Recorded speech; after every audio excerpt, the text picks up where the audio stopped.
Midday in Rio, midnight in Tokyo, breakfast in LA, tomorrow morning by the Tasman Sea, 5 o'clock in Paris and Zagreb, 6 o'clock in Moscow, and here is the planet's ultimate game.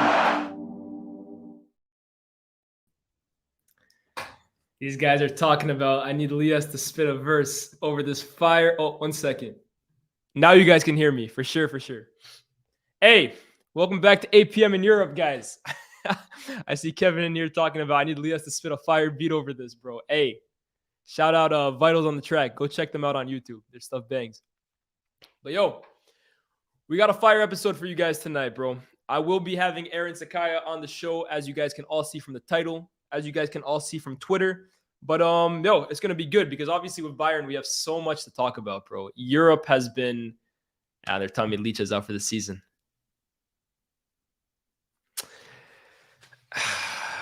Pour one out for Licha, man. Pour one out for Licha. And pour one out for Rafa Varane, just in case he's out for a minute too. But hey, today's about Bayern. We'll talk about Lisandro Martinez, Manchester United on another day. But today is all about Bayern Munich, FC Hollywood, as some people know them. And they've been in the drama news. They've been in the tabloids for all the wrong reasons recently. I mean, of course, have the blockbuster managerial change that we saw a few weeks ago with Thomas Tuchel going into, Julian Nagelsmann going into Thomas Tuchel. A Bayern team that in the league has been on, off, not at their typical ruthless best. In Europe, they were perfect to this point, but just coming off a emphatic defeat to Manchester City, 3-0, looking like they are heading out of the Champions League, barring a miracle. And of course, the news that we've all heard, Sadio Mane squaring up to Leroy Sané and punching him in the mouth. It's crazy, bro. Trouble in paradise. Trouble in Bavaria. But I thought, look, I watch a fair share of Bundesliga. I watch a fair share of Bayern Munich. I have my opinions on all this stuff. But for this kind of topic, you know that for these kinds of topics, I like to bring in people that I consider experts. I consider people that are masters of their trade. And for Bayern, there's usually one person that I think of when it comes to this. He, of course, has a wide variety of languages in general, a huge grasp in general, but Bayern is really something that I believe he has a lot of knowledge on, a lot of insight on. So I decided to bring him on. A lot of you guys might see him from different channels that you guys might watch. If you haven't, after this episode, you will definitely want to check out the stuff he does.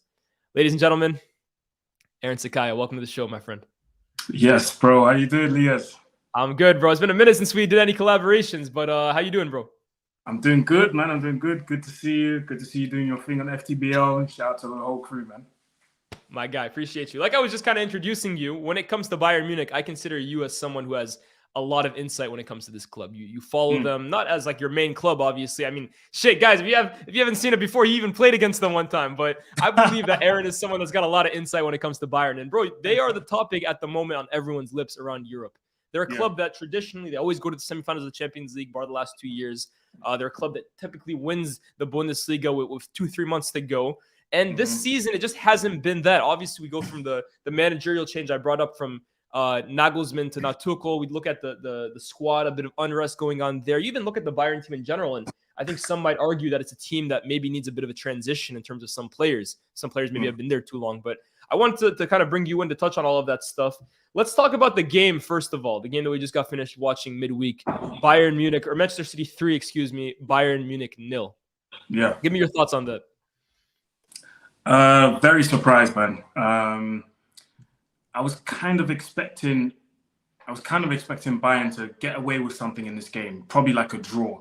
But I didn't expect them to get defeated in that way. They got battered, man. And this is so unlike Bayern Munich to go up against a team like Man City or a team of that caliber and to get damn near humiliated. It could have been more. It could have been 4-5. They actually got lucky to get away with a 3-0 loss. Now, as you said, it's going to take a miracle for Bayern to go back to the Allianz Arena and try and turn this around. They've only done it once, and that was in 2016 against Juve. Yeah.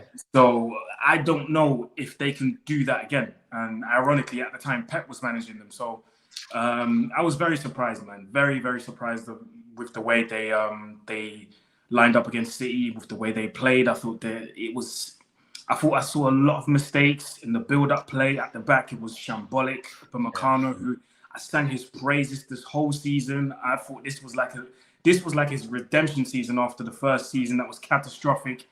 And now this. So yeah, I was very surprised, man. Very surprised.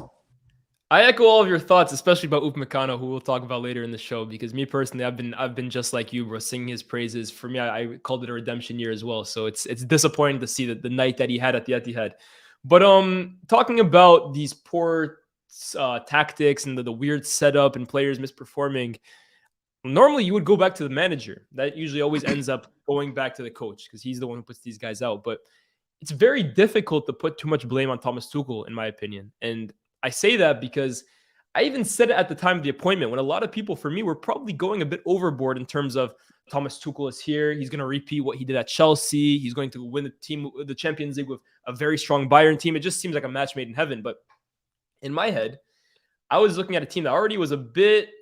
Look, they weren't basically falling off a cliff under Nagelsmann. They had a great record in Europe. They were still leading the Bundesliga, but they were a team a bit in purgatory, in my opinion. But Thomas Tuchel was kind of expected that in 2 weeks, he would effectively be able to cook up a game plan with players he'd never coached before and beat one of the best teams in Europe, and B, for my reckoning, the best manager in Europe.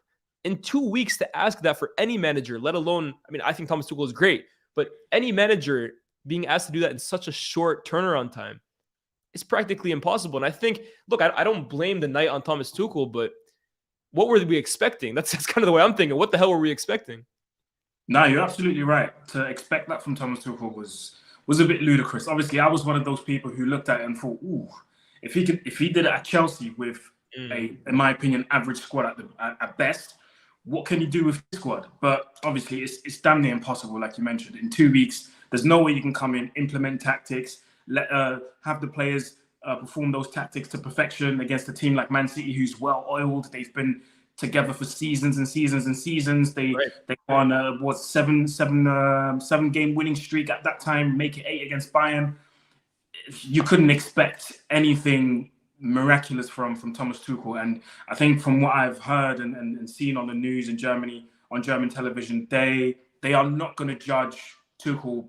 Any result that's coming now to the end of the season, they're not going to judge him in any way, shape, or form. He's going to be judged starting next season all the way to the end. What can you win us? So yeah, but still, I would have liked to see Bayern go toe to toe with like Man City, because that's what we all wanted to see. Great matchup, great two teams, depth in squad for days. Like, we wanted to see a spectacle, but didn't get to see it, unfortunately. No, look, I agree with you 100%. You look at that tie. When that tie was announced, we all looked at that as the tie of the round on quality, on terms of names, in terms of stature of the clubs at the moment, in terms of, again, Thomas Tuchel kind of going up against Pep Guardiola, who we've seen kind of develop that little rivalry there. So yeah, it's definitely disappointing that after 90 minutes, I mean, we'll get your opinion because I actually think you share a different opinion to mine. But for me, the tie looks over, bro. The tie, I think you're asking a miracle for Bayern Munich to not only score 3 goals against the City team, but also keep them out from scoring, because at the moment they got a kid up front. Every single time he touches the ball, it's a goal. The kid's a miracle worker in Erling Haaland, so it seems very difficult. But I'm going to bring up this comment here from T. Yassin, who is actually one of the Bayern fans that does follow FTBL. We decided to cover your club today, my friend, but I agree with him. 80% of the blame does go on the board, in my opinion. What were your opinions, right, on Julian Nagelsmann? I guess that's really where I want to start. Do you think it was premature? Do you think it was a bit harsh? What did you think of Nagelsmann's year and a half in charge of Bayern Munich? When he got appointed, I said, this is too early. This is way too early. It's the right club, because obviously he's German, he's Bavarian himself, so he knows the culture of Bavaria, he knows the accents and all of that stuff that goes with it, but it was too early for him. I would have liked to see Nagelsmann go to Bayern maybe as his 4th or 5th club when he's like 50 years, but at that point, it was just way too early, man. It was just way too early for him. I knew there were going to be clashes with the likes of Neuer, who's the ultimate alpha male in that dressing room. Yeah. I knew there were going to be clashes with some people in the board, Salihamidzic, probably not Oliver Kahn, but Salihamidzic definitely. And surprise, surprise, he fell out with Neuer, fell out with the goalkeeping coach who they ended up sacking because there were a couple of things that they didn't agree on. I think the board has to take some sort of blame for the situation that they're in right now. In particular, Salihamidzic, because don't get me wrong, I like the guy. He was a great player for Bayern Munich, and I think he talks a good game. But if you look at the recent signings, you can't really look at 2 or 3 signings and go, these 3 have hit. The only one I can think of that from the beginning, well, even that took a bit of a while for him to really get up to speed, and that was Gnabry. I think Gnabry, when he came in, the first season was a bit iffy, but that second season, yo, that was crazy. This guy was. But even Gnabry, though, right? Gnabry, was he brought in really with the expectation that he would be the Ribéry Robben replacement? I almost feel like Gnabry, that year that he had, was almost a shock to everyone. No one, I mean, bear in mind, of course, Premier League fans definitely didn't see it coming. We know he had that little spell at Werder Bremen, but what we saw from Gnabry, it's almost like a freak explosion. And you've even seen a bit of a decline since then. Absolutely. And it's no coincidence that at that time, that freak little period that he had was not just at club level, but even at international level. I think he scored something like 5 or 6 games on the bounce with Germany. And that was crazy as well. So, and I've got the feeling like Gnabry, you mentioned it there, he declined a little bit, but ever since the treble, there's a lot of players, not just him, by the way, ever since they won the treble, a lot of players have declined. And I think it might be worth looking at a little reshuffle a little bit. Sit down with Tukel has to sit down with the board members and try and see what players he can bring in, what players he can move on a little bit, maybe here and there. But I'm looking at Salihamidzic, man. Again, I love the guy. He talks a good game, but not many of the signings you brought in have managed to stay consistent on that top level since you won the treble. I think it's hard to disagree with that. I mean, I looked at that Bayern team, right? And of course, it was emphasized by the fact that a lot of them had horrible performances. Honestly, I can't remember a European game, Aaron, between two heavyweights like that, where one team, I would say 8 or 9 of the players played below a 5 out of 10 game. I can't 100%. Remember many games seeing a team of the stature of Bayern with internationals like that, where 80% of the team was down. It was incredible for me to watch. And I know City got their praises, and rightfully so. They put on a defensive masterclass, in my opinion. But I was watching players that, look, we talk about as the best players in the world, just simply not turn up on a big European night. And for a club like Bayern Munich, that's unforgivable. Like, let's look at the facts. In the past decade that we just went through, the 2010s, they were an ever-present in the Champions League semifinals, unless they played Real Madrid in the quarterfinals. There you go. But other than that, all 3 years Pep was there, he was making the semis. I think Ancelotti quarterfinals against Real. I think they lost Liverpool that 1 year, and Liverpool ended up winning the Champions League. They're typically a team that they go far in Europe, and if they lose, it's to the champions. So now 2 years in a row. Last year was a disaster, of course, with Villarreal. And this year to go out this early to Manchester City with almost a whimper. Let's see what happens in the second half. I think it's unforgivable for a club like Bayern Munich. So yeah, it's crazy to really see it that way. Last thing on Nagelsmann, just because we have a few people asking questions on him here, and we don't want to make this a Nagelsmann show. But Robert E. here asks, Aaron, do you think Nagelsmann will succeed elsewhere, or will players not respect him because of his age? See, the age thing, again, that was another thing that was mentioned at Bayern Munich. Apparently, some of the players saw him as like a big brother rather than a manager and a really an authority in the dressing room, which reminded me of Oli, ironically. But I think he can succeed. I don't think he's a bad coach. I think he can succeed. It will take the right project, the right club, and he will have to make a wise decision now, because now you went to Bayern Munich. I'm not going to say you failed, but ultimately you got sacked.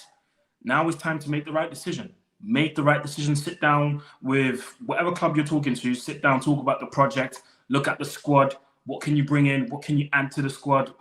What qualities can you bring as a coach? Will you get the respect, like Robert says, with your age? Because let's say he joins Chelsea, immediately you've got someone like Thiago Silva who you now have to make respect you. Do you know what I mean? And someone like Thiago Silva, to make him respect you, it takes a lot. So I think you look at Graham Potter, like you have the example, amazing coach, but coaching and dealing with egos is a completely different story, man. 100%. That's why I've got respect for people, even if they're not my cup of tea. I've got respect for people like Mourinho, because he knows how to deal with big egos. He just knows, and you've got to have that ability. So yes, I think Nagelsmann can be successful. It's just going to take the right club and the right project. He has to make a wise decision. I think too with Nagelsmann, right? I had a little bit of the same feeling with Hansi Flick in terms of, I always described Julian Nagelsmann the last 2 years at Bayern. On every show I was on, I basically called him like a mad scientist. I think he has these footballing ideas in terms of like his tactics and the way he sets his team up. He's an idealist, and I think he has brilliant ideas. I think he's a brilliant tactical mind. But just the same way I thought of Hansi Flick, I think Nagelsmann is too naive. I think he plays a certain style that it's basically, I don't want to say he disrespects his opponent, but it's almost like he doesn't consider the fact that he's playing against a really good team and his team is just always going to win. That's the way I think of Julian Nagelsmann. I think he is going to take a few batterings and perhaps a few sackings for him to kind of like eventually shape up his managerial career and become like the ultimate manager we all think he can be. Because, of course, he's talented. He's 35, 36 years old. But I agree with you, bro. I think it's too early for clubs of the size of Bayern, bro. I think that's really what people really aren't deeping. I think maybe people don't really think of Bayern like that in terms of like the Uniteds, the Real Madrids, the Barcelonas. This club eats managers up and swallows them back, or eats managers out and spits them back out. Or the same thing with players if you are not of the standard or if you are not able to compete at a standard. We've seen it with players in the past. We've seen it with managers in the past. I think of Kovac. They got that guy out of there quick as hell. So, yeah, I think Nagelsmann, bro, I agree with you, man. You have so many big names, world champions, European champions in that team that the minute it didn't start going great with a 35-year-old, a lot of these players are older than him. It's not a surprise for me that eventually it went south at FC Hollywood, bro. 100%. You've got to be able to manage these egos, and it was just, like I said, it was just too early for Nagelsmann. I wished him all the best when he was there, but like you said, Bayern Munich, the institution of Bayern will eat you alive if you don't perform, and that happens as a player and as a manager. Yeah. You mentioned Kovac, you mentioned players. I was thinking of Podolski, who was a huge talent at the time, went to Bayern, flopped because the institution. People don't realize how big the pressure is to play for Bayern Munich. You have to have an elite mindset to be playing there for your whole career. That's why I commend people like Neuer, people like Schweinsteiger and Lahm and back in the days, the likes of Mehmet Scholl. And these guys, they managed to cope with the pressure of the institution of Bayern Munich. On top of that, the club is being run by ex-pros who have won stuff themselves. So that pressure is continuing for years and years and years and years and years. They're never letting go of that pressure. No, 100%. Let's move on to TS saying with a super chat here. Gnabry, Goretzka, and Mane all need to go in the summer. We will talk on individual performances for sure, because I think all three of those players will get their own segment. Trust me, I got a lot to say on all three of them. A few more comments here. Lolo says, there are seriously people saying being a Bayern fan is boring. I don't think so, bro. I think the last 10 years, right? People have just kind of looked at Bayern and it's been like no nonsense, continuous success. But I remember the late 2000s, for example. There was trouble in paradise quite often with that Bayern team. And it's honestly only till Louis van Gaal came in and kind of fixed up the ship and brought towards a core that basically stayed there for the next 10 years. But hey, Bayern, they call them FC Hollywood for a reason, guys. This used to be the drama club. Every single summer, there's something going on with them. So they're back in character right now. So we go back to Thomas Tuchel, right? Is there a concern for you with Thomas Tuchel that you look at the way he fell out of Dortmund, you look at the way he fell out of PSG, and you look at the way he fell out of Chelsea? He is a combative personality and a personality that isn't afraid to basically say what's on his mind. And I respect that about him, to be honest. I really do respect that about Thomas Tuchel, but it usually doesn't bode well for the higher ups that he's working under. Again, Dortmund, PSG, Chelsea, same story with all three of them, whether it was the owner, the CEO, the director of football, et cetera, et cetera. Is there a concern that it may repeat again at Bayern? Because you've seen with Oliver Kahn, you've seen with the board. Is there a possibility or a fear in your mind that this might again be a short-term marriage between Thomas Tuchel and Bayern Munich? Yeah, it's definitely something I'm thinking about, because whether it's the managerial position and at board level, all you have is alpha males. You've got Tuchel, you've got Salihamidzic, you've got Oliver Kahn, you've got Uli Hoeneß, who said he was stepping back, but who still is very active in the decision making. Yep. So it's going to take one result or one decision for everything to just go up in smoke, and it's chaos again. So it can happen. Hey, it's concerning, bro. I think it is concerning because that's the thing with Thomas Tuchel too, right? The beauty of him is I believe he's one of the best cup managers in the world. Knockout football, I think, is his specialty. And he, of course, can win you a league title as he's shown in the past, or at least compete for it. But yeah, I do worry about the long-term project with him at any club, to be honest with you, but especially Bayern Munich. How long will they be together? I honestly would not be surprised if... I think next season they'll give him. I agree with you. I think this season they'll give him. I think next season they'll give him too. But year 3, if he isn't flying or if his Bayern team hasn't really been shaped in the image that he wants it to be, which I think he will, by the way.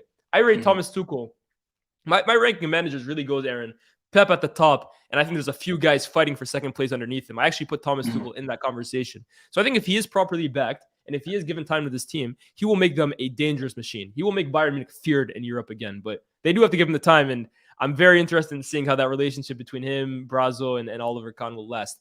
Going on to some of these players, right? Where do we want to start with this? I think we got to start with one place. Sadio Mane. Let's not even talk about the incident that happened this week. Let's go back to the summer where, coming off being an African champion, second in the Ballon d'Or, a Champions League finalist, he was brought to Bayern Munich for 30 million pounds, or I think even 35. It could increase to that fee. Let's go back to where you were at the time. What were you kind of thinking of the deal? Because me personally, Aaron, I thought he was washed last season. I thought Sadio Mane hasn't been the same player for the last 2 years since COVID. I actually think that physically he's fallen off a cliff. And I think you even saw it last season, the first half of the year. I thought he was unplayable in the worst way possible. And then that signing of Luis Diaz that came in almost pushed Mane into more of a central area, closer to goal, limiting his touches, I think gave Mane a second life. And he got amongst the goals again, scored some big goals for Liverpool. But it was clear to me that it wasn't the same Sadio Mane. The Sadio Mane that we love, that can pick up the ball, run at players with pace, aggression, power, technique, score from any angle, headers. He was the complete forward, in my opinion. I haven't seen that Mane for 2 years now. So I was always skeptical of Bayern going out now and spending 35 million pounds on a player that really wasn't a winger and really wasn't an out-and-out number 9, which losing Robert Lewandowski in the summer, going from that to Sadio Mane was a huge question mark. And I think you've seen throughout this season, Mane has fallen off a cliff, bro. He isn't anywhere near the same player. Give me your thoughts on him. I can only agree, man. I echo those feelings. For 2 years, I haven't seen the same Sadio Mane, but something in me was like, okay, move to the Bundesliga. It's easier than the Premier League. So technically speaking, even if he's fallen off a cliff, he should be able to pick himself back up and go firing in the Bundesliga. But then the injury came, and even after the injury, he's not been the same. And I just miss the spark that we saw from him when he was at Liverpool. He was, at one point at Liverpool, he was the decisive player. Every time you needed a decisive goal, whether it's the first one to break the deadlock, whether it's the winning goal, whether it's an equalizer to, get the team back on side with the fans, it was always Mane. And we haven't seen that in recent years. So if anything, that move actually came at a perfect time for him because of, like you mentioned, the African Cup of Nations, qualifying his team for the World Cup, scoring those 2 winning penalties. Those things gave him the credit in the bank, or enough credit in the bank for Bayern to go, let's spend the money. But yeah, again, I looked at the system that they were playing, and I looked at the personnel, the type of person he was meant to replace in Robert Lewandowski. Yeah, replacing Lewandowski is not an easy task. I don't know if people realize, but it's damn near impossible, because what he did for Bayern for the past 6, 7, 8 years was incredible. So it was a bit of a weird one, but something in my head was like, maybe it's going to work because it's easier in the Bundesliga to play in the Bundesliga than it is in the Premier League. No, 100%. I mean, look, Robert Lewandowski, love him or hate him, which I think he is a very polarizing figure. He was a consistent 30 to 40 to 50 goals a season for Bayern for 6 years straight. And they got him for free, guys. It's one of the greatest signings in history. Forget about Bundesliga, forget about Bayern. That's one of the greatest transfers in history. They basically paid nothing for this guy, and he gave them 6 years of goals after goals after goals. And then, but here's the thing, right?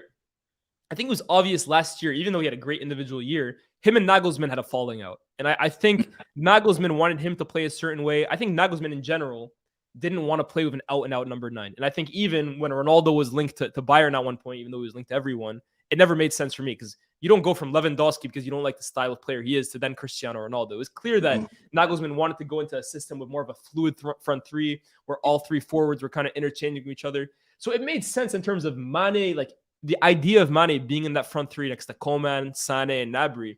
In theory, it sounded genius.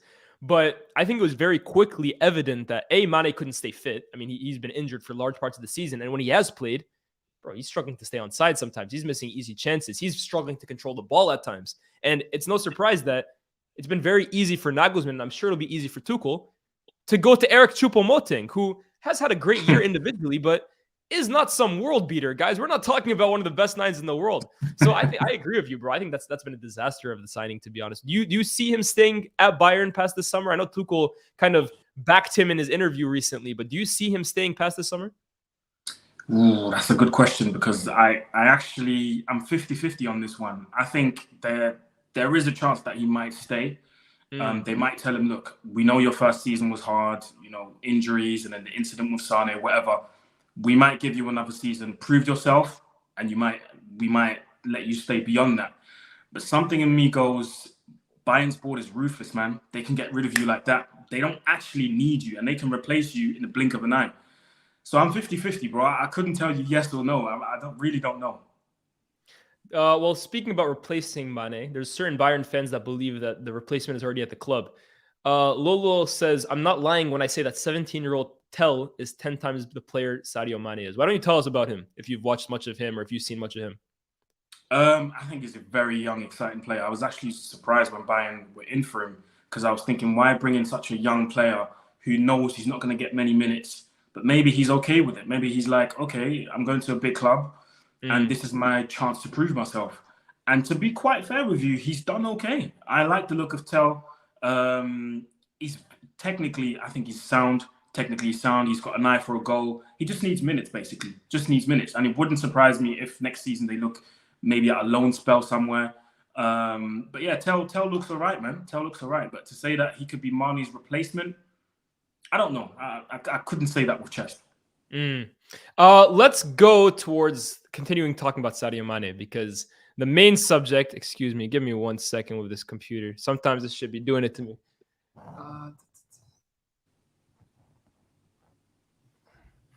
Well, I'll ask you the question while I get this fixed. The question I wanted to ask you was about Sadio Mane and my man, Leroy Sané. There we go. The incident that happened. Obviously, there was a falling out during the game against Manchester City. Something was said from Leroy Sané towards Sadio Mane. I think there's been reports and rumors of potential things. Nothing has been disclosed, so I don't really want to touch on that. But clearly, he said something to get under Sadio Mane's skin. And Sadio Mane, in retribution, basically clocked Leroy Sané in the face. What's the feeling around Germany? What's the feeling around Bayern? Like, what the hell is going on, bro? FC Hollywood, isn't it? That's FC Hollywood for you. The feeling was, well, this is actually the first, well, I don't know if it's the first since the next one that I'm going to name, but since the last public bust-up that we saw between Ribéry and Robben. Because I think Ribéry punched Robben in the face or something in the dressing room. So that's the first incident since the Robben and Ribéry incident. The initial how was that dealt with? How was that dealt with, the Ribéry and Robben incident? I can't quite remember. It's been so long, but I can't quite remember. But I'd like to think it was just fines, because they were in the middle of, I think it was the first leg of the 2012 Champions League semi-final. So I don't think at the time they wanted to make a cutthroat decision to suspend one and let the other player or suspend both, because they needed both. Eventually they lost in the final, but they needed both players. So I don't think at the time a decision was made. I think they both got off with a fine or something. It must have been something like. But this one here, the Bayern bosses have become more and more strict when it comes to discipline. They don't tolerate anyone misconducting themselves. They don't condone anyone disrespecting anyone else, whether it's the manager, the coaches, the board. I know we're going to talk about players in a minute, but even Cancelo, there's talks of him being, sent back to Man City because they've noticed the mood swings, and when he's not happy, when he's not playing, he's not happy, and he lets it known and lets it be known to everyone. So the Bayern bosses are very, very big on discipline and respect. So the feeling around that is, well, this is just another Bayern incident, but I think they dealt with it pretty well.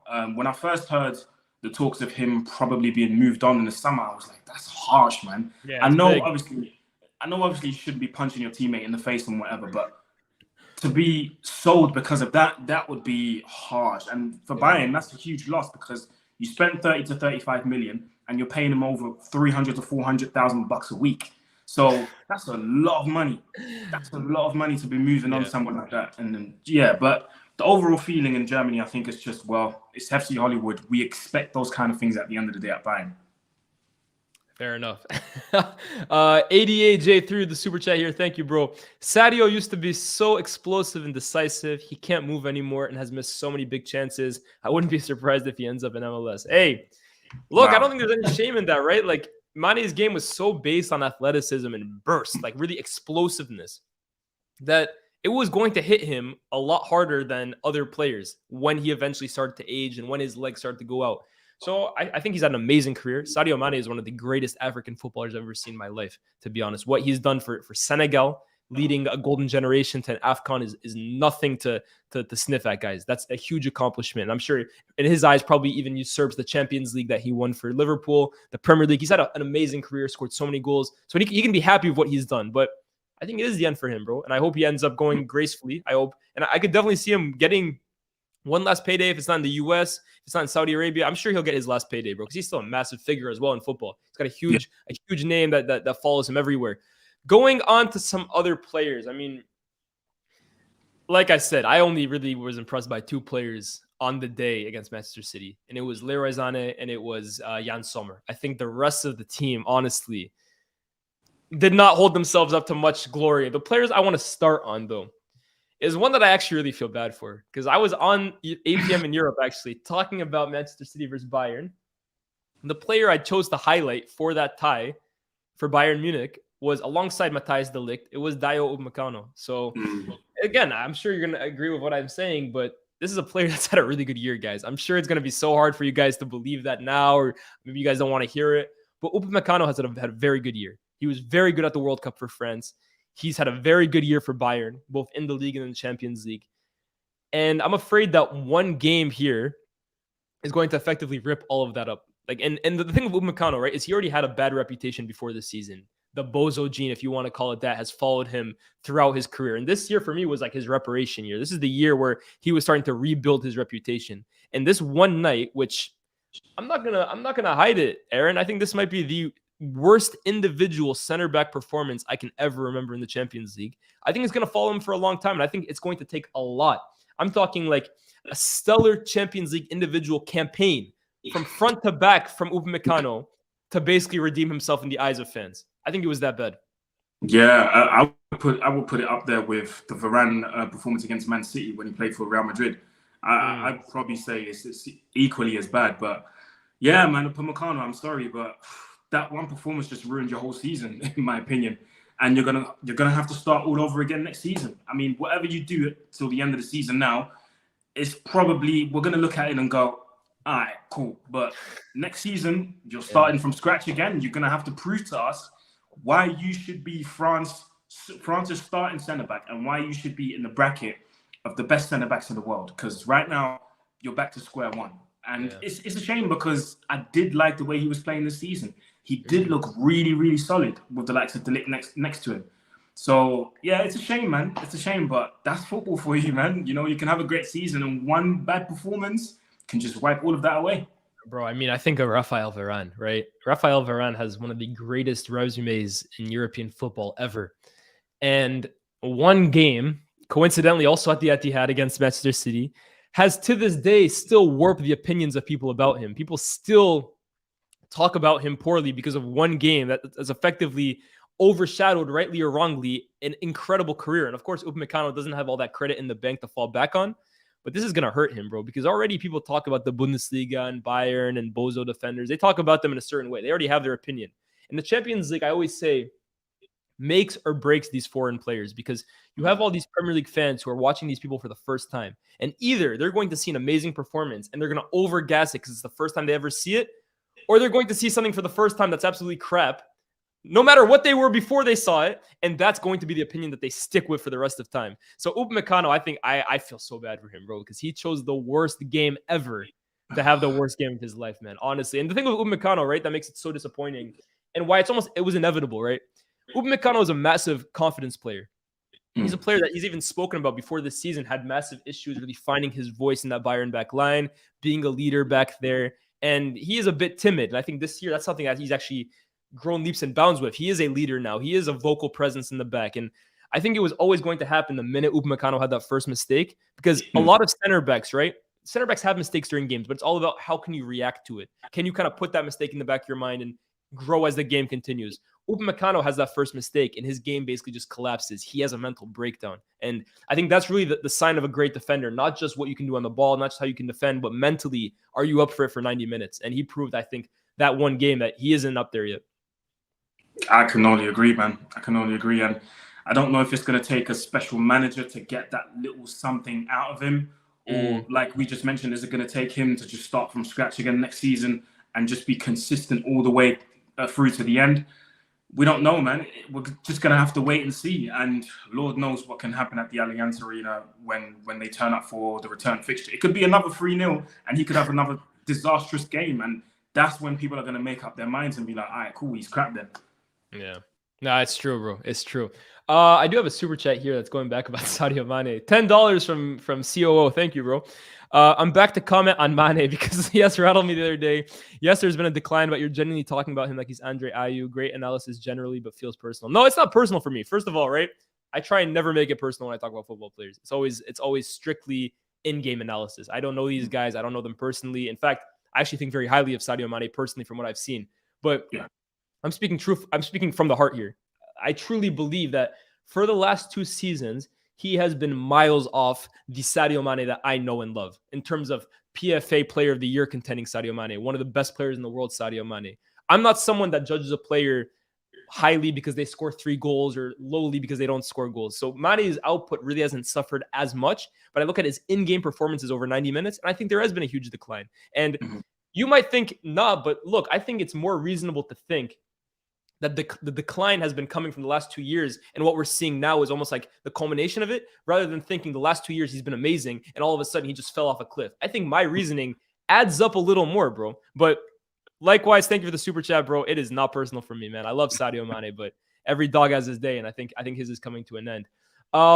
Let's talk. Oh, I like actually this comment too. From a Borussia Dortmund fan here too. With Kobel the same after the Bayern game, he's actually been the best goalkeeper in the Bundesliga right now, but people won't know it anymore because of the performance he had against Bayern Munich, bro. That's always the danger of these foreign players, man. One game can basically just make or break your legacy. Yep. That's the thing. Here's a question for you from Joe Findlay Bada. What's Aaron's thoughts on Mazraoui, and should he be starting over Pavard now that he's healthy? Ooh, very tough question. Well, he's a Nagelsmann signing, so I don't know if Tuchel likes him to begin with. I personally think Tuchel will tend to stick with Pavard. It's going to be tough for Mazraoui, man. It's going to be tough for him, I'm not going to lie, because he came back from a very, very severe injury. I rated him when he was at Ajax, and I actually thought this was a great move for him. Yeah. But again, it's going to come down to Tuchel, whether he prefers Mazraoui or whether he prefers Pavard. I personally think he'll stick with Pavard just because the experience is there. He knows a bit. He knows the Bayern DNA a bit more. He knows how to play the Bayern way. And when it comes to really, what's it called? When it comes to really performing when it matters the most, Pavard is actually always in the top 5 best players on the pitch, in my opinion.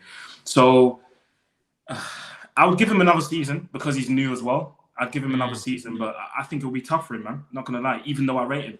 No, absolutely. I think Mazraoui is fantastic. And I think just like another player I'm going to bring up from a similar former club, Mazraoui is a player that really, if he was on the market today, most of Europe's top clubs, I think, would have an interest in him. I think he's that good. But going from one former Ajax player to another, Ryan Gravenberch this year has really struggled to make a stamp at Bayern this year, hasn't he? I mean, he's one of those players that the last few years we've been talking about him as a top midfield prospect for his age bracket.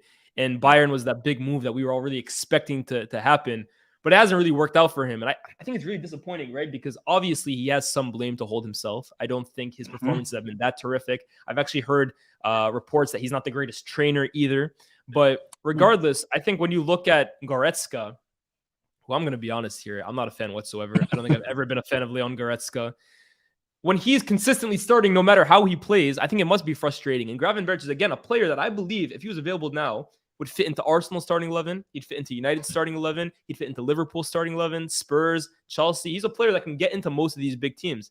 So how long would you say forget about Bayern, because I'm sure they'd love to keep him, but especially with Konrad Laimer coming in the summer, how long can Gravenberch really afford to wait at Bayern Munich? He has to go in the summer. He has to try and force a move, whether it's a loan move or a permanent one. The move to Bayern to begin with, I think, was wrong. I think that was the total wrong move. It was the wrong time. It was just before the World Cup. You heard Van Gaal in the press conference talking about you need minutes if you want me to pick you to come play for Holland. Guy decides to go to Bayern, and I knew he wasn't going to get minutes. As much as I disliked Goretzka on the pitch, just like you, I knew this was never going to work. And even before, so when he went to Bayern, I said, this is going to be tough because there's 3 people you need to get ahead of. 4. There's Musiala, you need to get ahead of, which is never going to work. There's Kimmich, it's never going to work. Goretzka, not going to work. And even Sabitzer, who at the time was on the bench as well, you're not going to get ahead of him either. So it was always going to be tough. And I understand and I can respect the fact that a player says, I want to fight for my spot. And that's cool, no worries. But when you go to Bayern Munich, you have to be realistic. You have to be realistic. You're not going to spend because right now you've wasted a year. You've wasted a whole year. And yes, I know that in January he tried to sit down with the board and say, listen, I want to go out on loan. And Nagelsmann assured him that he was going to get minutes, which ironically, again, didn't happen. In the summer is the time to sit down with them and go, I want to leave. Because if Ryan doesn't leave in the summer, it's going to get peaked. The Euros are coming up next year. Yeah. And I'm suggesting in his mind, he wants to play for Holland. You don't want to, a player of his caliber probably doesn't want to wait till 2026 to play his first major tournament with Holland. You don't want to do that. And what happens if Holland? And what happens if Holland don't qualify? Because from what I've seen with Koeman, they look shocking. So what do you want to do? Now is the time to make the crucial decision whether you want to stay at Bayern and be happy with being a bench player, a fringe player, and just being rotated around, or move into another club, being a starter, a certified starter, play every single game, get minutes, and qualify to help your country qualify for a World Cup and play in the Euros next year.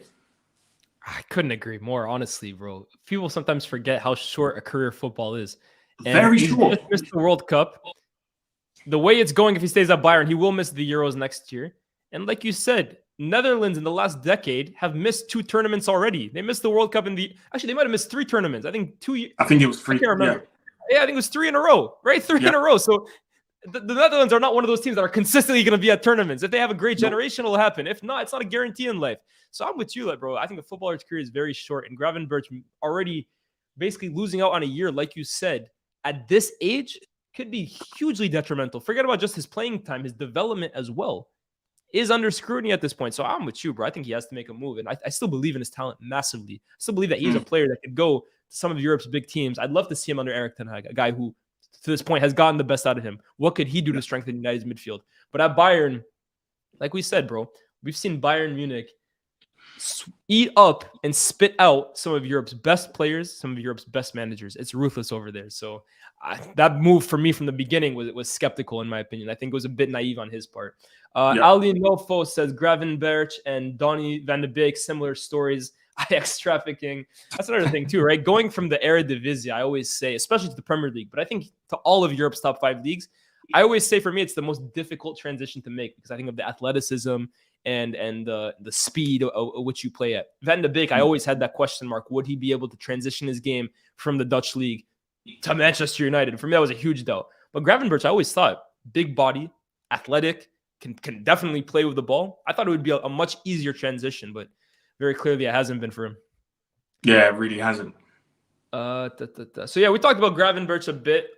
Can you go in a bit more on Leon Goretzka, bro? Because I was watching this guy against City, and the entire time I was watching him until I decided to tweet it. I had enough at one point, but I was watching this guy and I was like, bro, there is no difference to this performance than what I watched from Scott McTominay week in, week out at Manchester United. Maybe the quality is a little better, but I'm watching a midfielder hide from the ball and build up, bro. A midfielder that does not want to be involved in the build up the ball. He basically just wants to make his late runs into the box and score goals.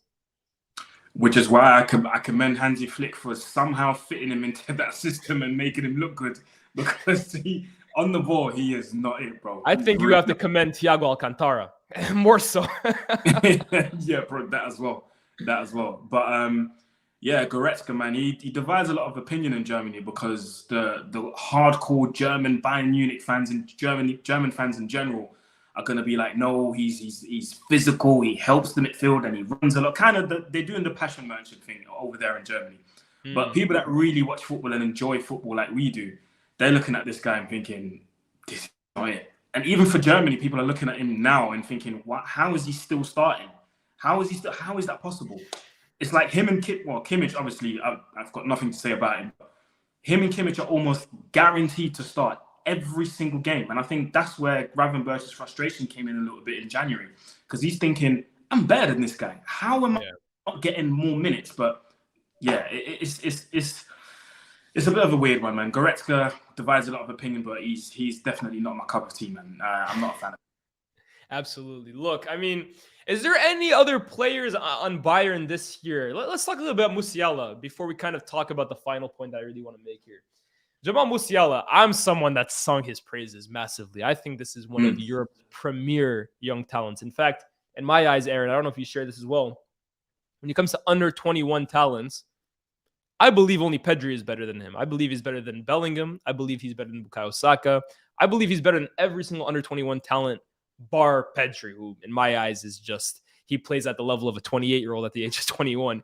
But as of late, I think the form has dropped off a bit. Is there any concern of Musiala? What do you think of his game overall? And do you think like little bumps in the road like it is now is normal for a player of his age?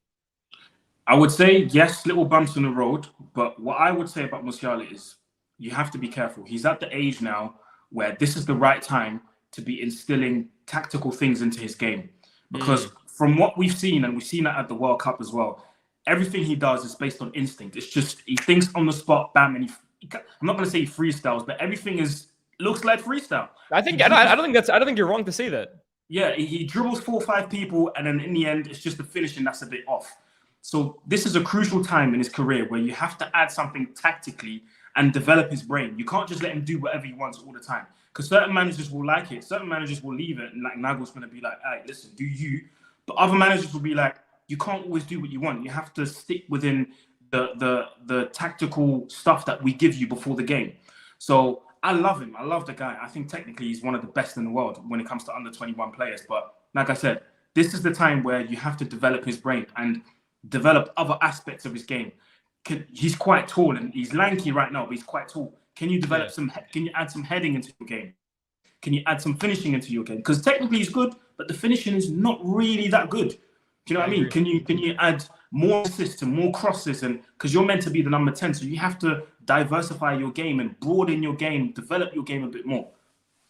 I mean, look, you look at the player that he's basically replacing, right? He is the heir, not in terms of style maybe, but in terms of position. He's the heir to Thomas Muller. And when you talk about output, when you talk about ruthlessness, when you talk about tactical knowledge of the game, IQ, efficiency, no one in my eyes is better in that position than Thomas Muller in the last 10 years. So I think he definitely has the perfect mentor or guy to kind of look up to when it comes to playing that free role in behind the striker.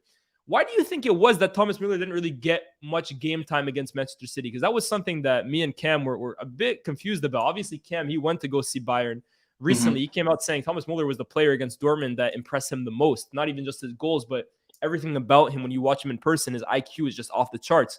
Was it surprising for you that he didn't get much game time against Manchester City? And like when he did, it was towards the end of the game when it was finished. Yeah, it was very surprising, man. Someone like Muller, you always want to have him on the pitch. Not just because of his IQ and stuff like that, but he just knows where to be at what time. And you need a player like that. And I think the experience speaks for itself as well. You always need an experienced player like Muller on the pitch. And listen, he'll come up with a fluke goal. It'll look funny, but he'll get you the goal. So you need someone like Muller on the pitch. And I hope he starts in the return fixture because Musiala wasn't really good against City. And maybe it was a bit too early to start him after the injury he picked up and he came back. And I think prior to that game, he only played like, one game? So that was a bit too early for me. So I'm hoping for Bayern Munich that Muller starts in the return fixture because they're going to need that. Let's talk about the return fixture a bit, right? Because I think you share a unique take here, bro. I watched your TikTok the other day and you don't believe this is over. Nope, I don't.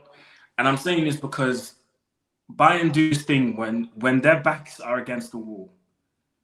They just do this thing where they just turn situations around. And they haven't done that in a long time, actually. After every Champions League game away, when they go back to the hotel, they do this thing where they have food together and there's cameras there capturing that moment.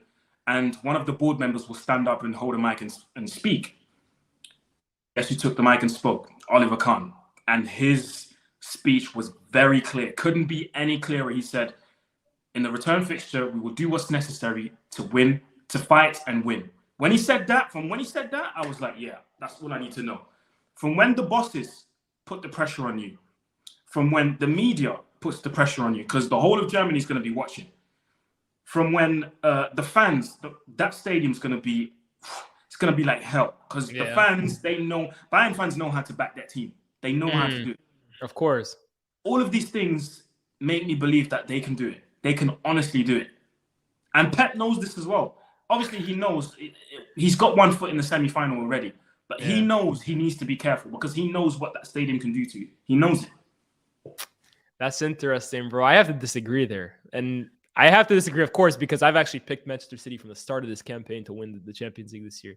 I think, look, it's going to happen eventually. Me and you being United fans, we don't want to see it happen, but it's inevitable at some point, bro. The amount of money they spend, Pep, the quality that they have, I believe they're gonna do it eventually. And I actually believe it's this year, mostly because I looked around Europe, Aaron. All of the traditional big teams, the big powerhouse teams around Europe, are having off seasons. Barcelona, team in transition. Real Madrid, I don't think are as good as they were last year. I think Benzema's injury, although he's coming back recently, I don't think they're the same team as they were last year, especially with the loss of Casemiro. PSG, we know that story. Liverpool, I've completely fallen off the map. Chelsea, similar. And Bayern, we're maybe the one team, but under Nagelsmann especially, I just thought against Pep in City, I always felt that Pep would out-coach Nagelsmann over two legs. So the Tukel factor was a bit interesting, but I've always thought that City this year, they're like the least flawed team out of all the big teams in Europe. So that's why I think it's their team.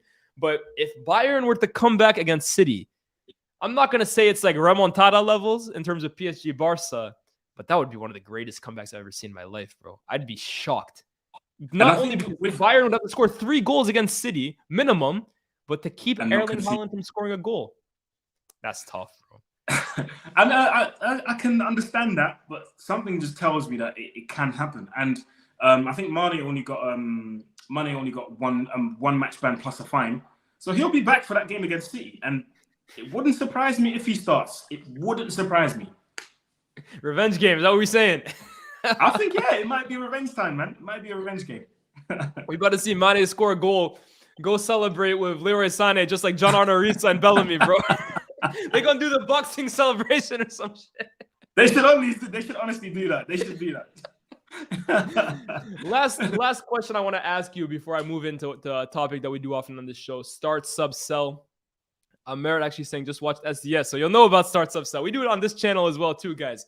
But before we kind of move on to that, Aaron, I always give every single fan who comes on here talking about their team, I like to put you guys become. I'm gonna give you the honor of being Bayern Munich's owner this summer. Just pretend you are. Okay. You have 200 million pounds to spend, let's say, and let's be realistic with the targets you can acquire. How are you changing this team and building it into a side that next year can win the Champions League? Give me some signings, give me some exits. Yeah, 150 to 200. It's maybe a little unrealistic, but financial takeover in FIFA. We just got that done in Bayern, so you got that. Okay, cool.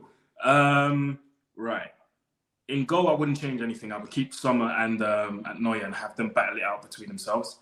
In defense, I think it would probably be time to get rid of Hernandez. Too injury prone, misses too many games in the season. I rate the talent. He's very good, but it's too injury prone.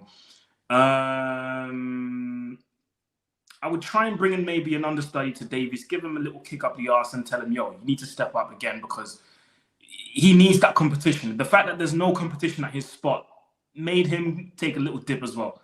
Would you re-sign Cancelo? I would, yes. I would. And put him on that left-back position and have them battle it out between themselves as well. I would do that. Yeah, you bet on the talent, right? Regardless of the attitude. I think that talent is something that you take a chance on.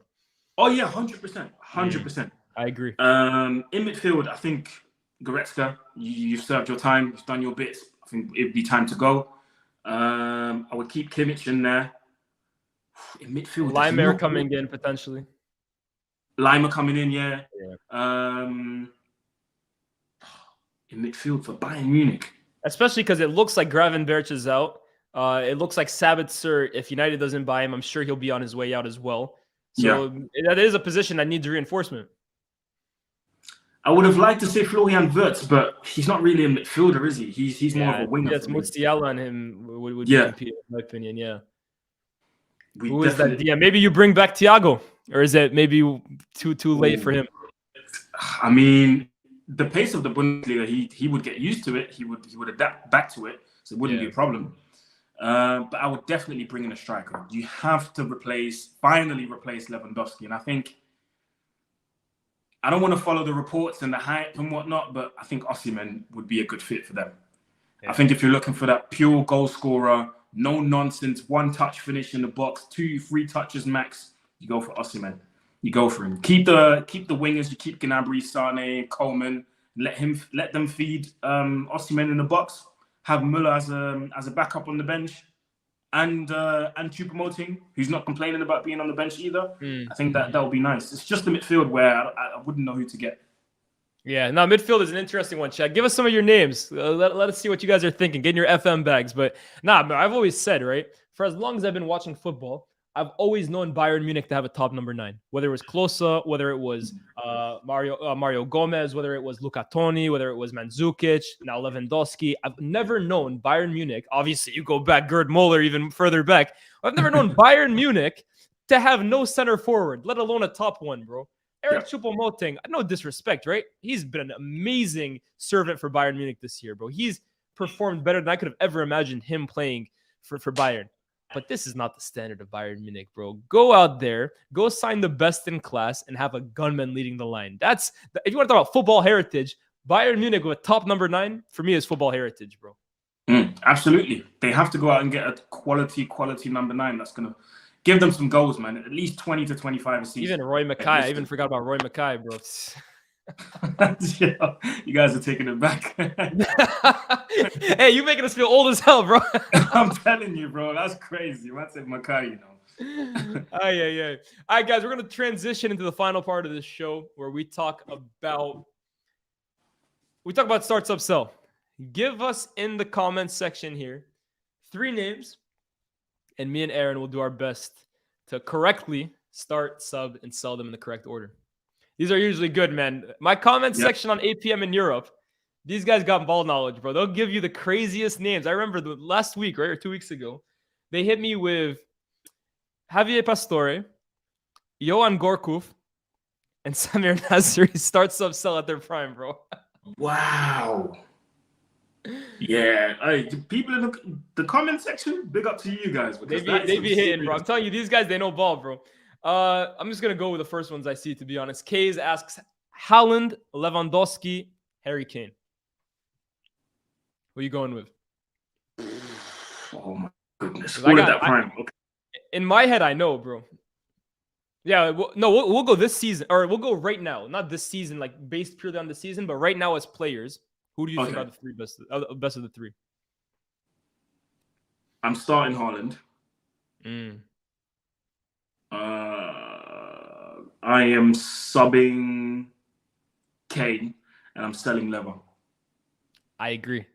I would have gone with that exact same one. I thought maybe you'd have a soft spot for Lewandowski, but I think Haaland is just a freak, bro. Honestly, I think Haaland is he's going to lead this position for the next 10 years unless we get some Super Saiyan to compete with him, bro. People were calling me crazy for saying he's one of the best goal scorers I've ever seen, even at his age, because I don't know. I think the minute you talk about ever, people start getting offended and like they get in, well, you don't forget about this guy or this guy. But bro, you look at his numbers. I said at this age, Aaron, I can't think of more than 5 players in the modern game, right? Let's say the 90s on, that have scored this amount of goals at Erling Haaland's age or up to Haaland's age. I can think of Messi. I can think of R9. I can think of Van Basten. I can think of Mbappe. Bar that, bro, I'm struggling, honestly. Let's not forget that Ronaldo really only took off. Cristiano only really took off goal scoring wise 23 and onwards. Before that, he was hitting 17, 18 goals a season. I've never seen someone like Haaland, bro, bar the 4 names I just brought up. Yeah, and I doubt that we'll ever see someone like him, or it's going to take a long time to see someone like him when he retires or by the time he retires. Absolutely. AK, this is the ones I'm talking about, bro. Andrea Barzagli, Okay. Jerome Boateng, David Alaba. Start, sub, sell. This is a bit tough, right? Because Alaba really, I think, for me, played his best football as a left back. But I guess we're Exactly. gonna take center back David Alaba into consideration here. Centre back Alaba. Okay, then Yeah. I'm starting Boateng. I'm subbing Alaba, and I'm selling Barzagli. Interesting. I think Boateng is a lock for start. Boateng, for my reckoning, is one of the best center backs in his one of the best center backs I've seen in the last decade. His ball playing is just otherworldly. Ridiculous. Barzagli, bro. People forget Barzagli though. Don't sleep on the fact he was a part of that Wolfsburg team in 08-09. Bundesliga champion with them before he went on to Juventus, bro. Barzagali's got mileage in this game, bro. But Alaba is a European champion, man. Twice European champion at center back. So yeah, I would go Boateng. I'd go David Alaba, and I would go Andrea Barzagli. What else we got in here? What you guys got for us? Oh, here's another name actually, Kolo Muani. What do you think about the links to him to Bayern Munich? They make sense. They make a lot of sense because obviously he's tearing it up over there. Different striker profile to Osimhen though. Yeah, completely different. He's more ball to feet. He likes to interchange and interact and drop deep and link play. He's more of that. He's that type of striker. But he's got an eye for goal as well. He knows how to finish. But I think again, Kolo Muani moving to Bayern would be a tad too early. Just wait one more season, and then you can move wherever you want to. But right now, it's a bit too early. I can't argue, to be honest with you. I feel the same way about Gonzalo Ramos, for example. He's another one for me that it's too early for him to move. I think he needs another year at Benfica. I think a lot of these players, right? We see them and they have these amazing early seasons in their career, and we're automatically saying, "Oh, who's going to spend 100 million pounds on him?" I think Ramos is another one that is not ready for that move. I remember Darwin Nunez. I actually thought Nunez was ready, physically especially. Forget about the misses this season for Liverpool. I actually still think he'll come good. But Ramos, for me, is not physically ready to make a move to a club like Man United or lead the line for Bayern. For me, it's a step toward. I think of Luka Jovic a few years ago, right? The same thing. Had that amazing season up front with Sebastian Haller. It just wasn't ready for him, though, bro. And especially to go to Real Madrid, where Benzema's already there. It's a poor career move. So I agree with you there. We got a few more good ones, to be honest with you. Ben the Streets Arfa. This guy gives me the best start sub-sell ones. He knows ball. Bastian Schweinsteiger, Thiago Motta, Michael Carrick. Start sub-sell. Oh my God. You guys are good in the comments. I can't lie. You guys get you thinking, bro. They get you thinking. Right. I'm going to start Schweinsteiger. I'm going to bench or sub Motta. Really? No. Hold on. Yeah. Hold on. No, I'm starting Schweinsteiger. I am subbing Carrick and I'm selling Motta. Yeah. It's tough, bro, because Schweinsteiger, right, has the career, has the resume. But Schweinsteiger, in my opinion, is one of those players that I think a lot of people get it wrong with him. Because I think although he was really great for a short amount of time, and when he moved him into midfield from 09 to, I would say, 2014, the World Cup, he was one of the best players in his position in the world. But before that, people forget that Schweinsteiger was playing out on the wing for Germany for Bayern. And I'm going to be honest, I think he was average out wide. And then post-2014 World Cup was washed. He came to United and he was finished, bro. Yeah. So 09 to 14, he was top. He was premier. But those other periods in his career, I think people completely miss out on correctly analyzing him. Now, Motta, when you talk about underrated, Motta is exceptional, bro. The linchpin to that Inter Milan team. People don't talk about him enough, right? He came in that move with Diego Milito in 2009. Yeah. And they both came from Genoa together. Although Milito obviously takes the spotlight, but Motta was the heart of that Inter midfield. And he was exceptional for that team. He even went to the PSG later, and I thought he had a really good midfield with him, Verratti, and Matuidi. But I can't do my boy Carrick dirty like that, bro. I think the stat with Carrick is I think there were only two outfielders in his time at Man United that played more minutes than Michael Carrick. And I think it was Wayne Rooney. And I can't even remember who the other person was. He was as integral as anyone to that United team. And I still think to this day, he still doesn't get enough credit, his flowers. So I agree with you, bro. I'll go Schweinsteiger, I'll go Carrick, I'll go Mota. But if you want to talk about longevity, I think Carrick beats out Schweinsteiger, to be honest with you. Yeah, definitely. One thing that will always annoy me about Carrick is the fact that he never got his flowers on international level, on the international scene. For England, for example, like England was choosing people like Scott Parker over him, and it just blew my mind, like how these people got ahead of him when this guy was the perfect man England needed. Yeah. Even if yes, you know, they weren't winning trophies and whatnot, he was the guy. He was the guy. But yeah. I always think, bro, you have Gerrard, you have Lampard, you have Scholes, you have Hargreaves, all brilliant players in their own right. They literally just needed Carrick in behind two of them. Carrick, and then two of those names I just brought up, and you have one of the best midfields in Europe, bro. I'm telling you, bro. I'm telling you. Mental. Let's see what else we got. That was a good one. Ronaldinho, Rivaldo, Neymar. The age-old discussion between Ronaldinho and Neymar, and we'll throw Rivaldo in there just for fun too.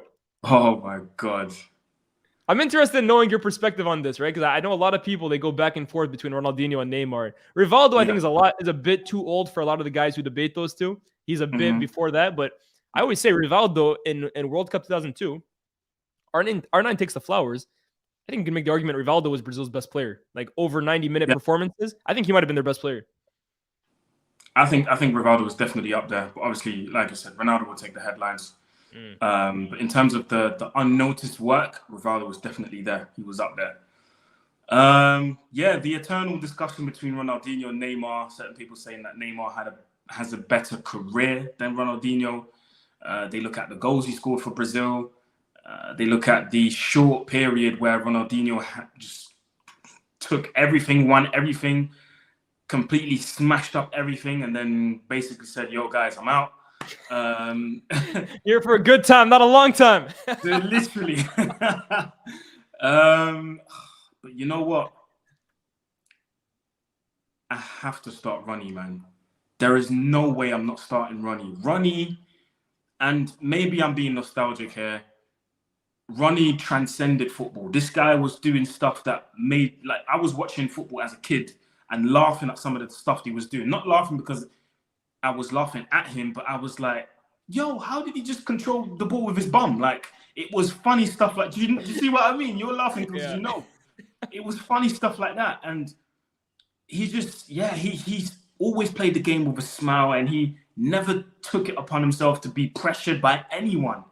And he just played however you wanted. And that, for me, you can't forget stuff like this.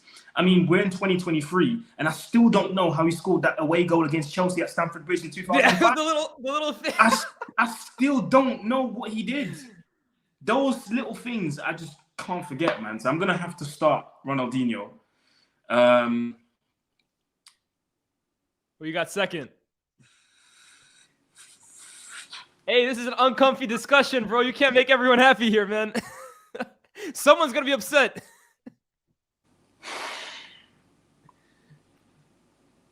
I'm going to sub Rivaldo, man. You're going to sub Rivaldo? Yeah. Wow. What's your thought process behind that? I'm going to sub Rivaldo, and the reason why I'm going to sell Neymar, not because obviously he's not a bad player, but I think he's made some questionable choices in his career that have contributed to where he is today. I strongly believe if he stayed at Barca, this guy would be the king of the world right now. He would be, I believe Barca was preparing everything for the crown to be passed on to him. I think everything was being made ready to go. Neymar, crown, number 10, here you go. That's yours now.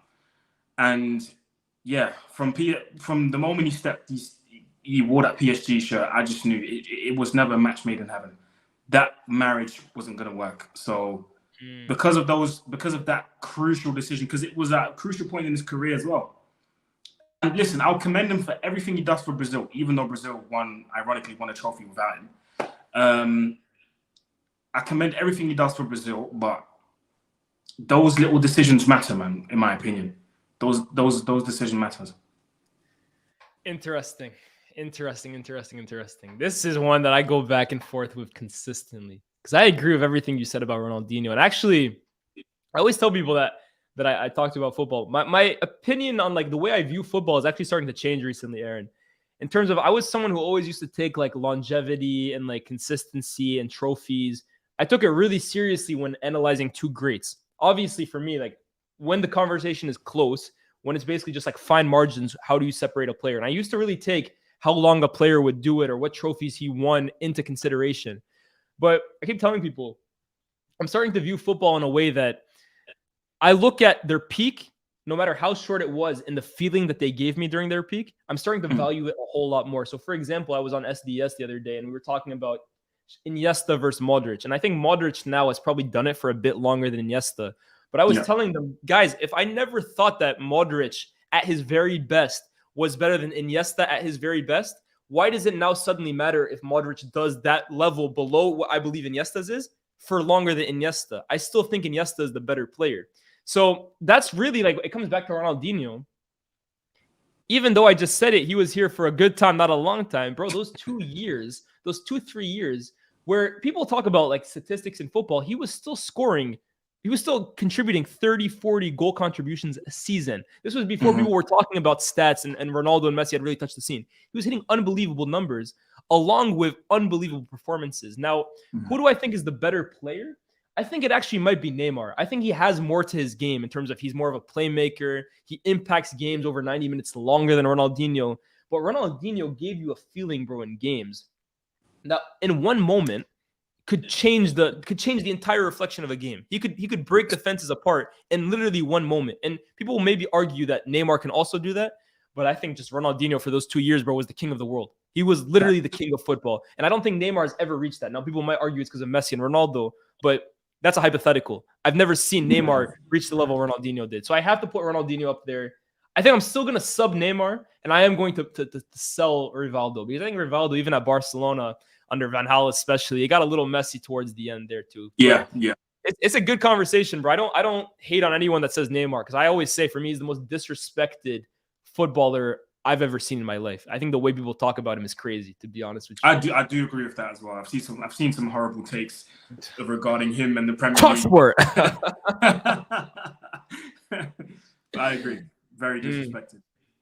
John MCFC with super chat. Thank you for the super chat, bro. Says, is Kroos one of the most underrated players of his generation? And where does he rank in terms of German midfielders all time? For me, he's the best. So obviously his competition would be Ballack, Lothar Matthäus, Bastian Schweinsteiger, if you want to throw him in those conversations. Talk to me a little bit about Toni Kroos. I don't think he's underrated at all. I think he actually, well, from what I hear when I talk with my German friends, we give him his flowers. I think he's up there, top three best midfielders of all time. Toni Kroos is, and again, maybe I'm being biased here because when I played against him, I was looking forward to being impressed by the likes of Ribéry and Robben, but I was actually impressed by Kroos because it was the simple things that mattered. Scan your surroundings, receive the ball, pass. Simple as that. And he's made a living off of that his whole career. And then occasionally you'll see the technical brilliance, show up a little bit, but then he's back to himself. And probably the first example that comes to my mind is probably the World Cup 2018. When Germany needed a goal against Sweden, he curls in that free kick in the top corner. That little bit of brilliance, you see it, but then he's back to doing the simple things.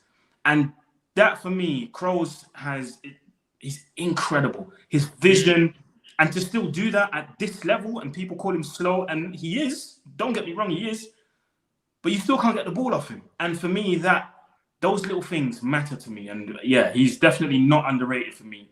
But I agree that he ranks in terms of German midfielders of all time. Where do you rank him? I rank him number one. Really?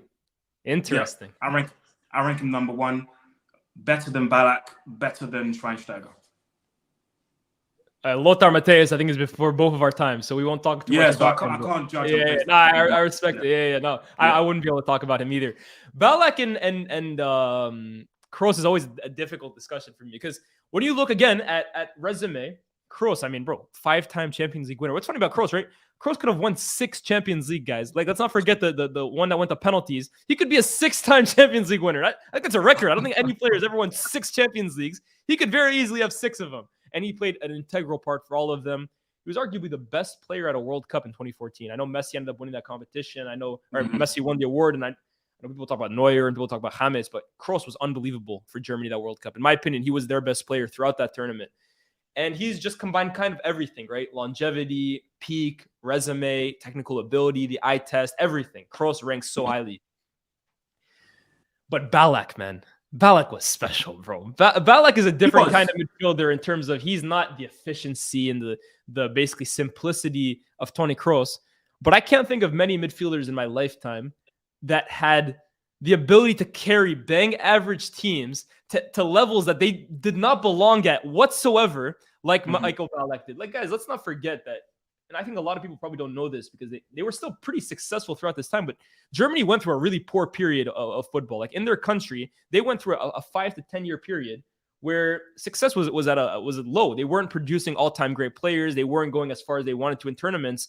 The one shining light, the one guy who probably kept German football on his back for that long was Michael Ballack, bringing them to a World Cup final, bringing them to a Euro final, bringing them to a World Cup semifinal in 2006.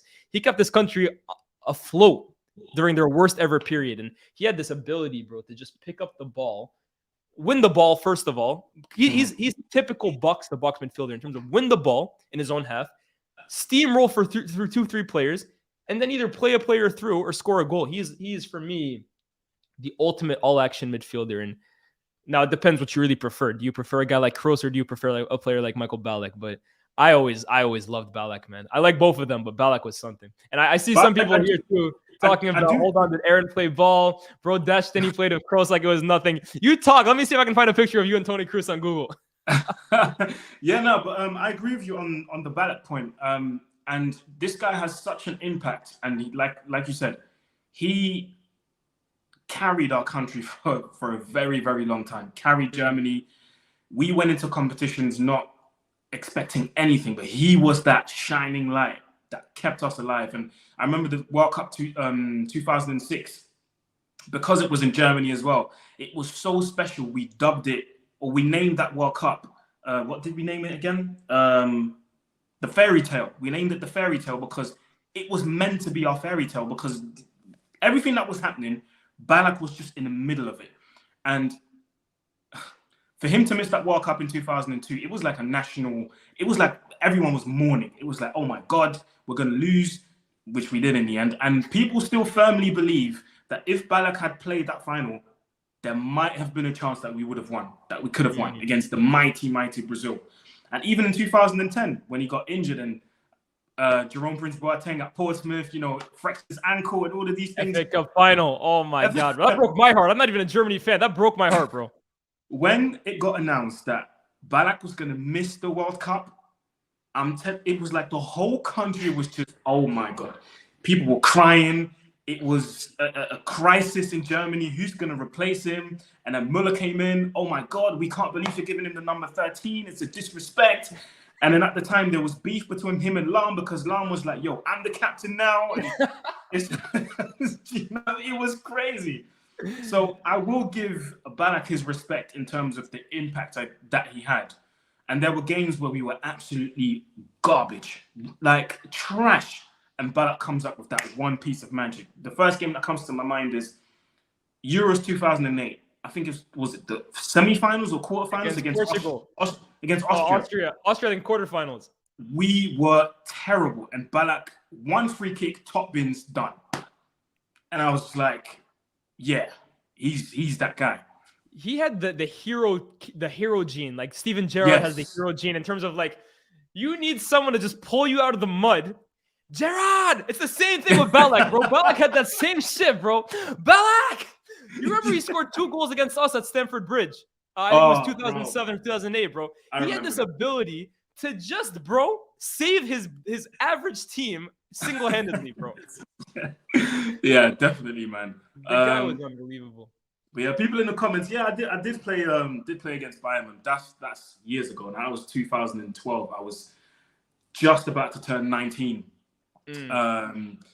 Yeah, I'll save you the backstory, but yeah, it was a magical moment, man. It was one of those moments where I didn't realize it until I was in a tunnel. I was in a tunnel, nervous, really nervous, about to go out to the pitch and walking, go out with the kids and whatnot. And you're there just mumbling to yourself to stay calm and not be nervous and not, the first touch has to be a good one because that very first time you control the ball determines your whole game. And you're just telling yourself, like, okay, don't mess it up, don't mess it up. And as I'm speaking to myself, next to me, the Bayern players pull up, and there's this super tall guy, looks like a flipping tower, looks at me and he goes, "Are you nervous?" I look up and it's Boateng. He's like, "Are you nervous?" I'm like, "Kind of." And he's like, "Are your parents in the stadium?" I'm like, "Yes." And he's like, "Just think of them and you'll be fine." Literally, that was it. That's dope. That's hard. That's dope, bro. That was it.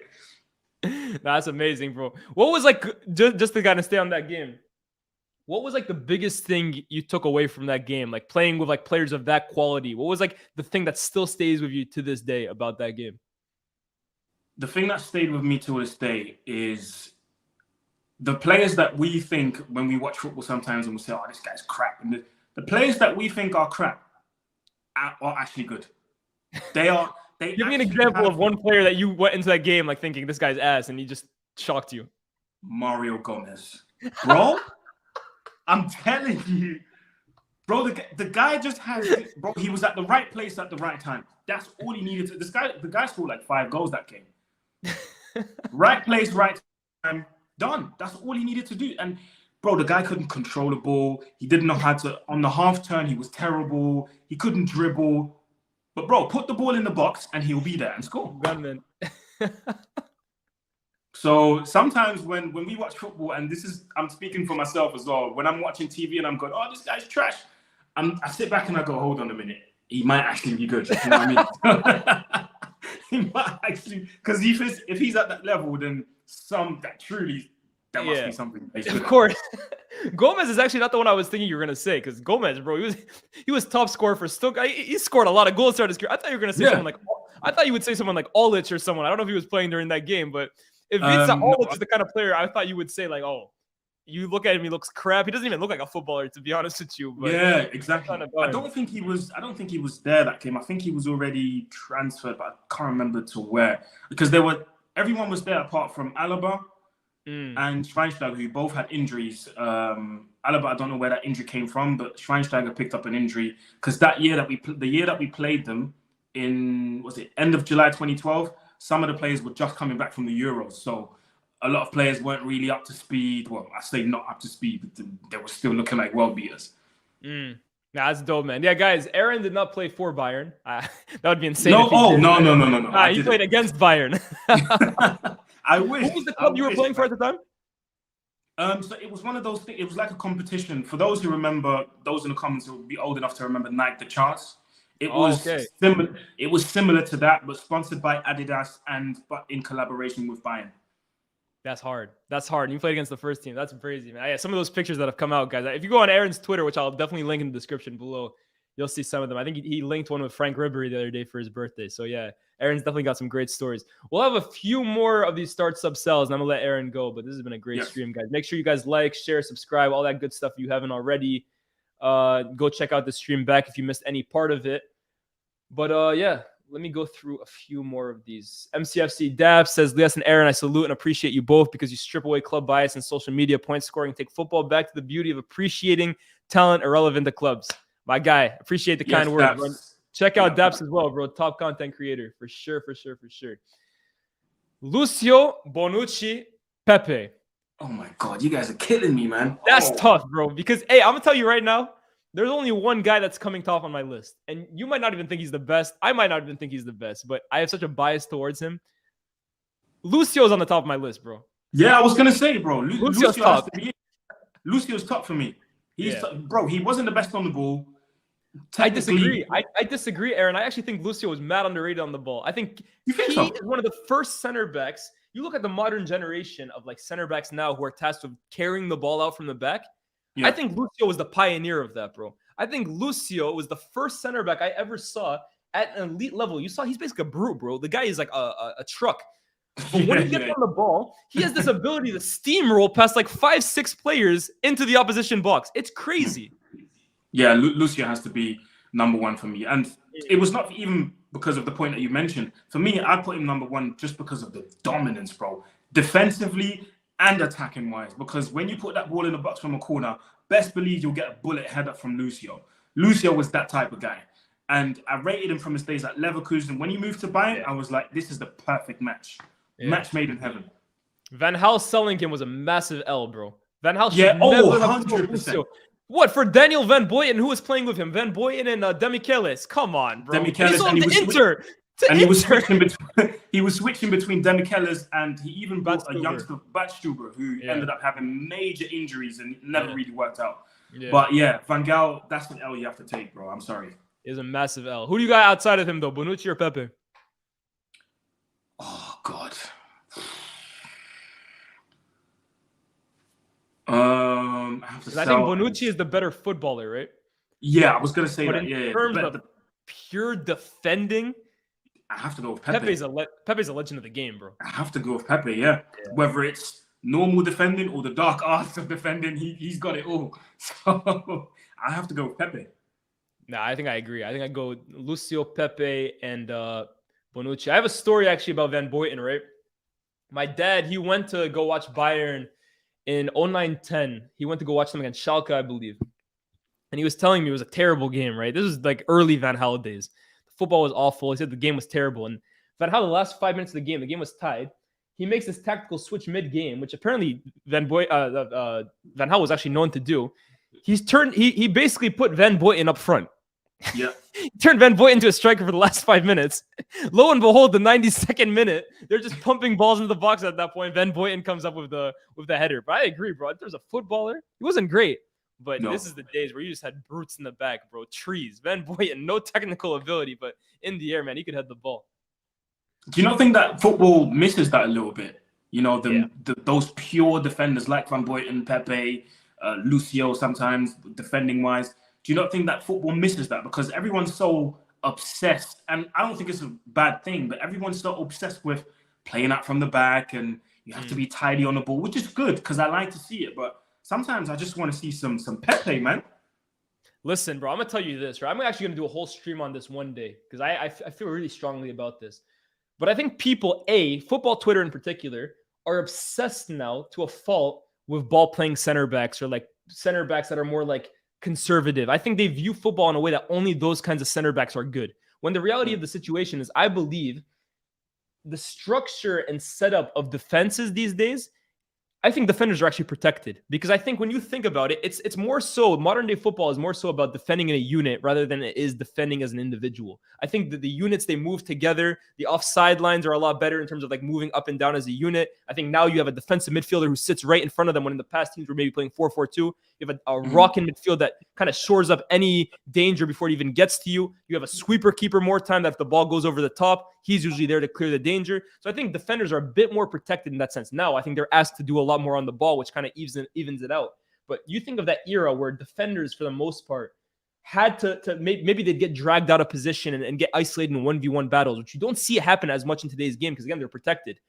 You had to be a defender, a real defender, like you're saying, in the ilk of a Pepe, in the ilk of a Vidic, in the ilk of a Puyol to survive in that era. Because, bro, if you weren't a top defender in that day and age, you'd get skinned. You'd get killed 1v1 over and over and over. It's not like in today's game where if you can play it in the back, I'm thinking of Akanji, for example. I think Akanji is a very average defender, but he's so talented on the ball that he can make his way into a lot of back fours. That guy would not survive in the 2000s. I'll tell you that guy for free, guys. So I agree with you, bro. I do miss, in a sense, those defenders like that, but that's also why I love seeing guys like Ruben Diaz in today's game because I think he kind of mixes it together. He's your throwback in terms of hard-nosed, no-nonsense defending in terms of tackling, but he can also play ball a bit. So I agree with you 100%, bro. Yeah. Let me see. We'll do two more, guys. We'll do two more for you guys. Do I throw this one at you? Nah, this one will be here too long, I think. De Bruyne, Fabregas, Ozil. Start, sub, sell. I'm starting Fabregas. That's for sure. You're starting with Fabregas? Yeah. Wow. Starting Fabregas. Okay. Yeah.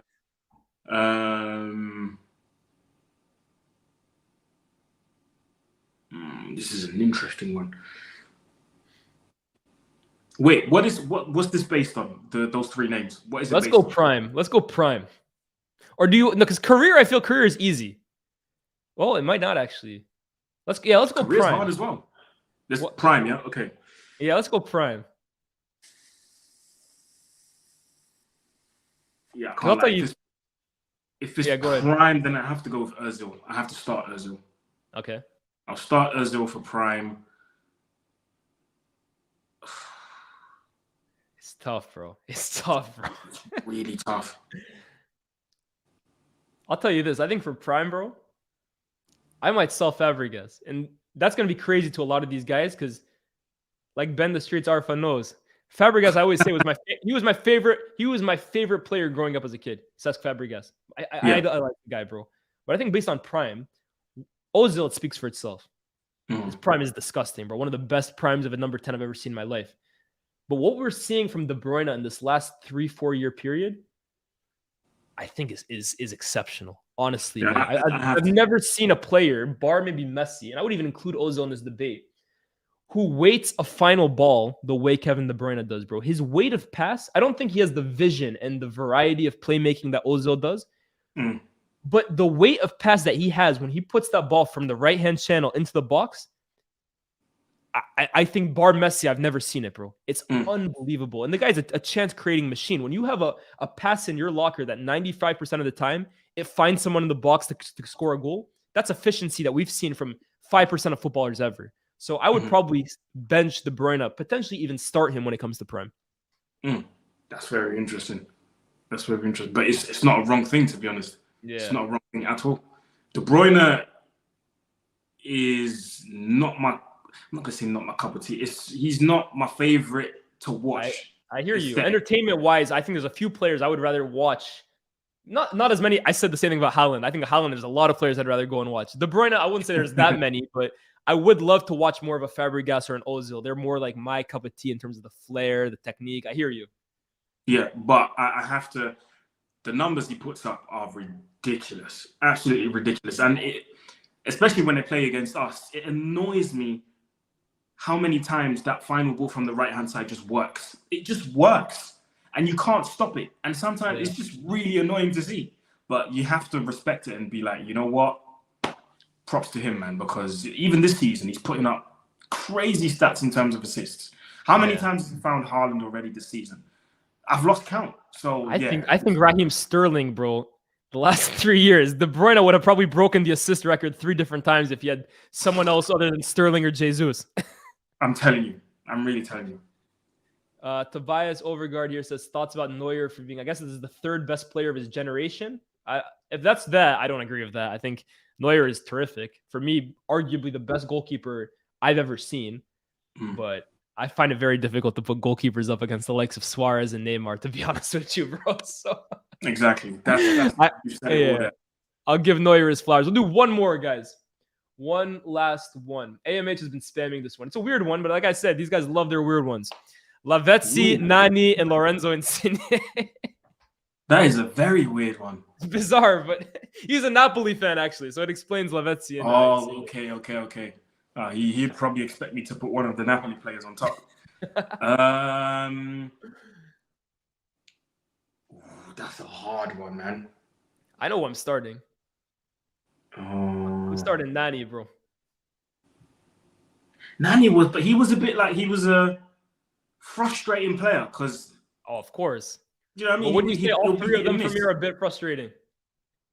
Sorry? I would say all three of them are a bit frustrating for me. Yeah, but Insigne only started towards the end of his stint at Napoli. That's when he started to blow up a little bit. Not a little bit, but really started to put in the numbers and the performances. Lavezzi was my original FM discovery.